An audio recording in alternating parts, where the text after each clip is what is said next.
sahabat muslimku, bagaimana keadaan hari ini? Kami doakan sehat selalu.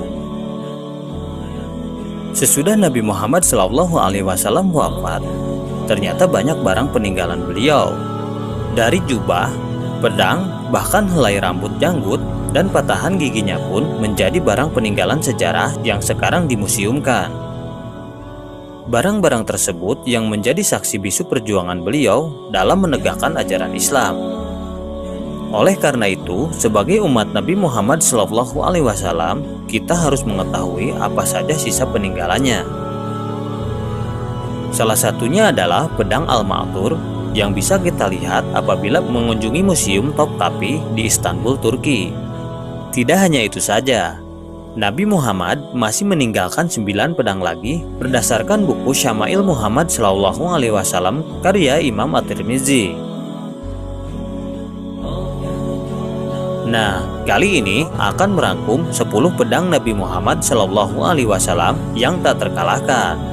Tapi sebelum lanjut ke pembahasan, terlebih dahulu tekan tombol subscribe dan jangan lupa nyalakan lonceng notifikasinya ya, agar sahabat selalu mendapat update video-video syiar Islam terbaru.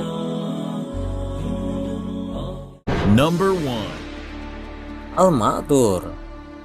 Pedang ini dikenal dengan nama Al-Ma'thur Al-Fijar. Pedang Al-Ma'thur merupakan pedang yang diterima Rasulullah sebelum beliau menerima wahyu pertamanya. Pedang ini juga merupakan pemberian dari ayah beliau, yaitu Abdullah. Saat berhijrah dari Mekah ke Madinah, Rasulullah membawa pedang ini hingga diberikan bersama dengan peralatan perang lainnya kepada Ali bin Abi Thalib. Panjang pedang ini adalah 99 cm. Pegangan pedang dilapisi dengan emerald dan perak dengan bentuk 2 kepala ular. Di dekat pegangan pedang tersebut terdapat tulisan Arab dengan lafaz Abdullah bin Abdul Muthalib. Pedang ini bisa dilihat di Museum Topkapi, Turki. Number 2. Al-Ad. Al-Ad berarti memotong atau tajam. Pedang ini dikirim kepada sahabat beliau sebelum perang Badar. Namun pedang ini baru digunakan saat perang Uhud. Para pengikut dan sahabat Rasulullah menggunakan pedang ini sebagai tanda kesetiaan mereka terhadap beliau. Kini pedang Al-Ad bisa dilihat di Masjid Hussein, Kairo, Mesir. Number 3. 2. Al-Faqor. Pedang ini merupakan harta rampasan Rasulullah saat perang Badar. Beliau memberikan pedang ini kepada Ali bin Abu Thalib.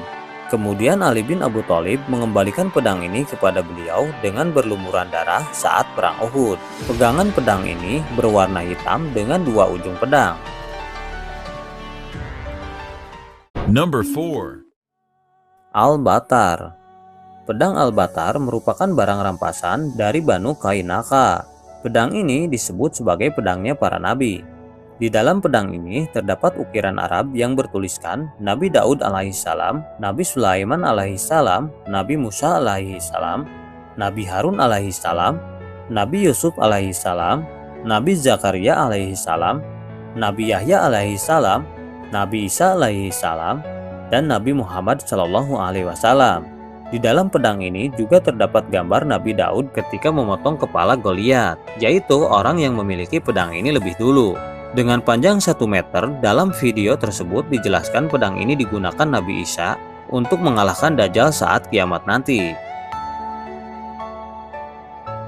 Number 5. Had. Pedang ini merupakan barang rampasan dari Banu Qainqa. Awal mulanya dibuat oleh Nabi Daud. Bentuk dari pedang ini menyerupai pedang Al-Batar. Hanya bedanya pedang ini lebih besar. Panjang mata pedang ini mencapai 112 cm dengan lebar 8 cm. Nabi Daud juga menggunakan pedang ini, kemudian beliau mewariskannya ke suku Lewi hingga jatuh ke tangan Nabi Muhammad SAW. Pedang ini juga bisa dilihat di Museum Topkapi, Turki. Number 6. Al-Mikhdam.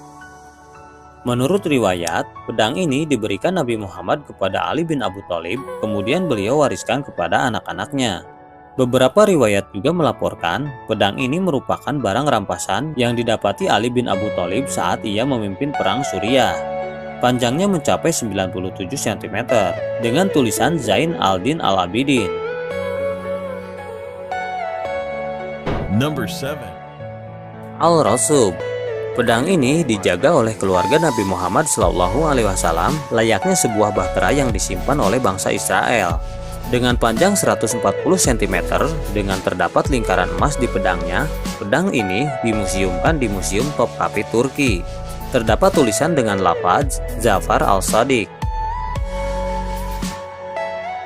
Number 8. Al-Qadib. Bentuk bilahnya tipis. Pedang ini hampir mirip dengan tongkat. Pedang ini digunakan sebagai pertahanan saat bepergian, tetapi tidak digunakan untuk peperangan. Di pedang ini juga terdapat lafaz syahadat. Panjang pedang ini mencapai 100 cm. Dengan wadah yang terbuat dari kulit hewan yang dicelup untuk menutupi pedang ini. Number 9. Qol'i. Beberapa orang menyatakan bahwa qol'i merujuk pada timah atau timah putih yang ditambang dari beberapa lokasi yang berbeda. Pedang ini juga salah satu dari 3 pedang rampasan dari Banu Qainaqah. Ada juga riwayat lain yang mengatakan bahwa pedang ini didapatkan oleh kakek Nabi Muhammad SAW ketika pertama kali menemukan air Zam-Zam pertama kali. Pedang ini berukuran 100 cm dengan ukiran dalam tulisan Arab yang artinya ini adalah pedang mulia dari rumah Nabi Muhammad SAW Rasul Allah. Bentuk dari pedang ini juga berbeda dengan pedang pada umumnya. Pedang memiliki bentuk bergelombang. Number 10. Zulfikar. Pedang ini mulanya dipegang oleh Nabi Muhammad SAW. Kemudian beliau berikan kepada Ali bin Abi Thalib.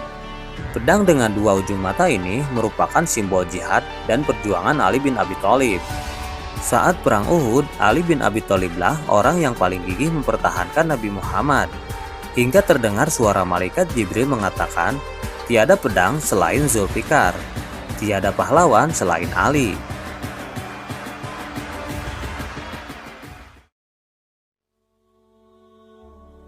Nah, itu tadi 10 pedang Nabi Muhammad SAW yang tak terkalahkan. Jangan lupa like dan share video ini ke sosial media kamu, agar kita dapat berbagi pengetahuan sesama sahabat seiman. Sekian video kali ini, sampai jumpa di video berikutnya. Wassalamualaikum.